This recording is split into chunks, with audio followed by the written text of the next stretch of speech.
ជុំរៀបសួរតាយាយពូម៉ាញ់ទាំងអស់គ្នាខ្ញុំឈ្មោះមរកតខ្ញុំឈ្មោះម៉ាលីកាភាសាខ្មែរថ្នាក់ទី3មេរៀនទី1សាលាកុមារមេត្រីអំណាចចូលអានអត្ថបទខាងក្រោមរួចឆ្លើយនឹងសំណួរ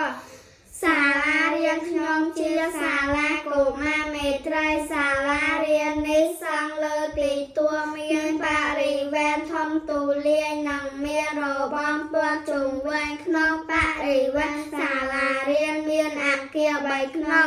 18បន្ទប់នៅក្នុងទីធ្លាមានដងទង់ជាតិសួនច្បារសួនកុមារទីលានកីឡានិងដើមឈើ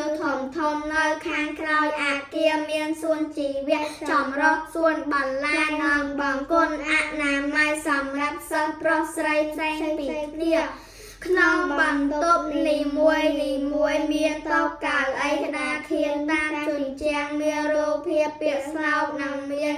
តាំងស្នាដៃសម្រាប់